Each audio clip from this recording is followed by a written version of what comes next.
మత నిరసన 2. మటు మాయదారి ఎరుకను ఎటువలె శాశ్వతమటంచు ఎన్నిరో చెప్పుమా. ఘటజల చంద్రుని వలె నీ వెటుబోవుటకేమి లేదు ఇటు తెలియవేరా. ఘటజల ప్రతిభ మటు మాయా మోరా.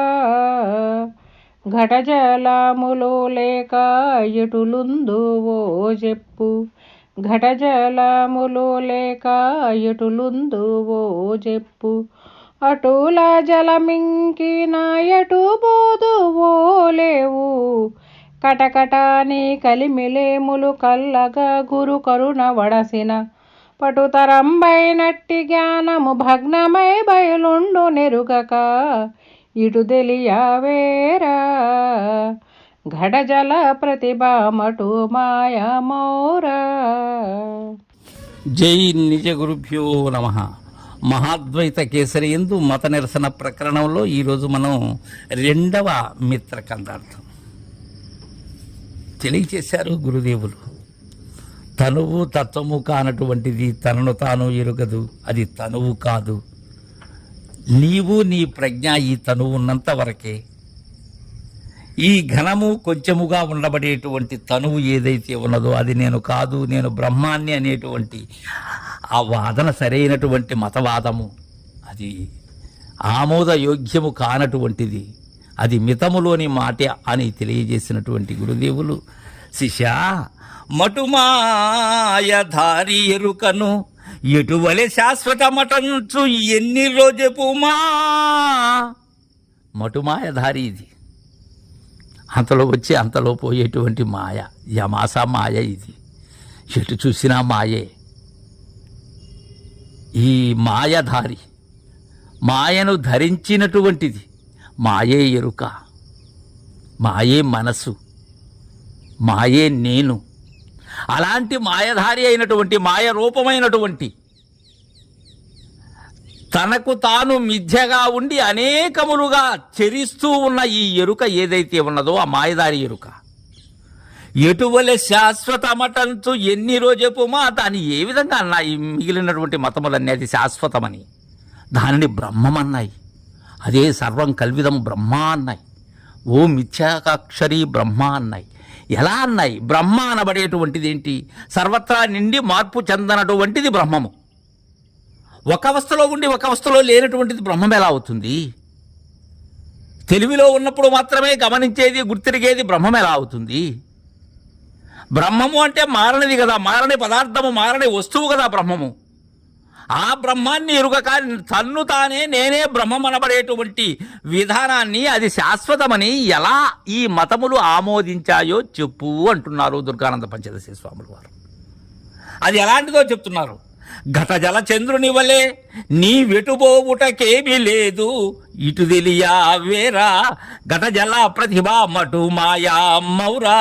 ఘటజల చంద్రుని వలె, ఎందుకంటే కుండలో నీరు ఉన్నప్పుడు చంద్రుని యొక్క ఆ బింబము ఏదైతే ఉన్నదో అది దీనిలో పడి పరావర్తనము చెంది చంద్రుడు కుండలో ఉన్నట్లుగా గోచరమవుతున్నదే కానీ మరొకటి కాదు. తద్విధానంగానే ఈ మూలము లేని గుర్తు ఏదైతే ఉన్నదో అది ఈ శరీరంలో తద్విధానంగా ప్రతిఫలిస్తూ ఉన్నదే కానీ ఇది యథార్థముగా లేనటువంటిది.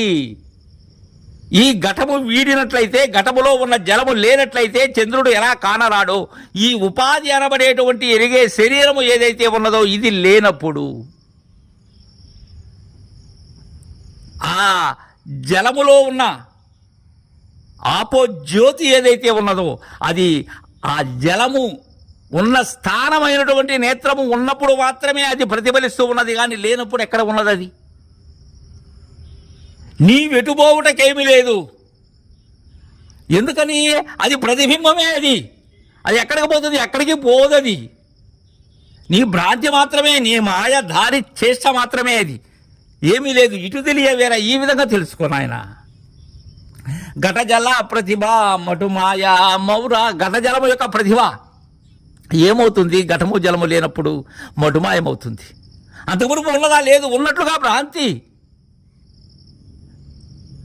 ఏదైతే యథార్థమైనటువంటి బింబం ఏదైతే ఉన్నదో దానికి ప్రతిఫలించినటువంటి ప్రతిబింబమే ఇది. తద్విధానంగా నేను అనబడేటువంటిది ఏదైతే ఉన్నదో ఆ తెర మీద ప్రతిఫలించేటువంటిదే ఈ జగత్తు సమస్తం నాతో పాటు.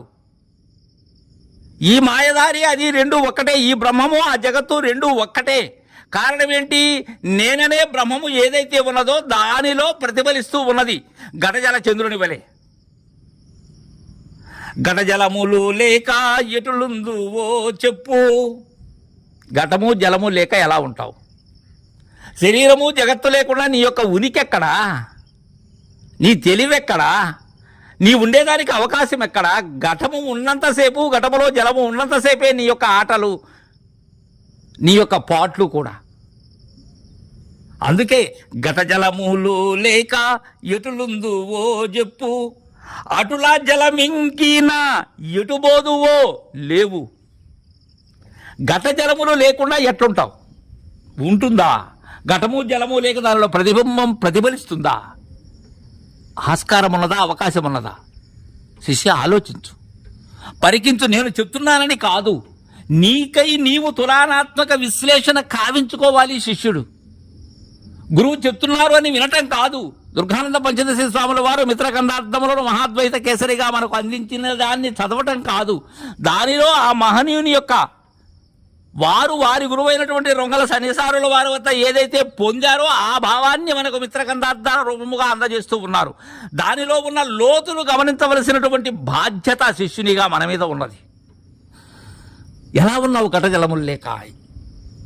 అటులా జలమింకినా ఎటుబోదువో. నీలో ఉన్న ప్రాణము ఏదైతే ఉన్నదో, కదిలించేటువంటి కదలిక ఏదైతే ఉన్నదో అది లేనప్పుడు నీకు స్థానం ఎక్కడా? నీ ఉనికే లేదు, మటుమాయమైపోయావు మాయధారి నీవు.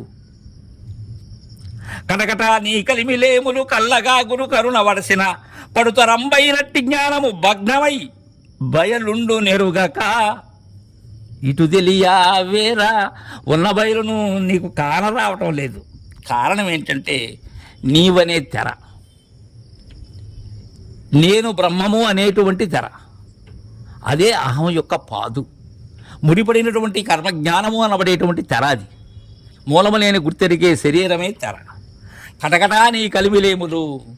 ఇక్కడ కలిమిలేములు అంటే సిరి సంపదలే కాదు, నీవు ఉండే విధానం, నీవు లేని విధానం అని. నీవు ఉన్న విధానం ఎలా? ఘటము జలము ఉన్నప్పుడు నీవు ఉన్న విధానం, ఘటము జలము ఇంకినప్పుడు నీవు లేని విధానం. ఇవే కలిమిలేములు. అవి కల్లా, అవి అసత్యం. ఎలా తెలియాలి? గురు కరుణ వడసిన, గురు కరుణతో తెలియాలి, గురు కృపతో తెలియాలి, గురు నేత్రములో తెలియాలి, గురు సూత్రములో తెలియాలి ఆ గురు గోప్యం. లేకపోతే వీలు కాదది. వడసిన పడుతరంబైనట్టి జ్ఞానము. అప్పటి వరకు ఎంతో వృద్ధి చెందుతూ సర్వాన్ని గుర్తెరుగుతూ ఉన్న జ్ఞానము ఏదైతే ఉన్నదో, జ్ఞాత ఏదైతే ఉన్నదో, లేక దృక్కు ఏదైతే ఉన్నదో, దాని ద్వారా ప్రతిఫలించేటువంటి దృశ్యము ఏదైతే ఉన్నదో, ఇవన్నీ ఏకరూపమే. ఆ జ్ఞానము భగ్నమవుతుంది ఎప్పుడు? గురుకరుణ పడసినట్లయితే, గురుకరుణ పొందినట్లయితే. ఇప్పటి వరకు చెప్పినటువంటి ఈ ముచ్చట్లన్నీ భగ్నం. అక్కడ భగ్నమై బయలుండు ఎరుగక ఇటు తెలియవేరా. దారిని తెలియక నీ కూతలన్నీ ఎందుకు, నీ మతవాదములన్నీ ఎందుకు అనేటువంటి తీర్పుని మనకు అందజేస్తూ ఉన్నారు దుర్గానంద పంచదశి స్వాముల వారు. తరువాయి మిత్రకందార్థాన్ని రేపు ముచ్చరించుకుందాం. జై గురుదేవా.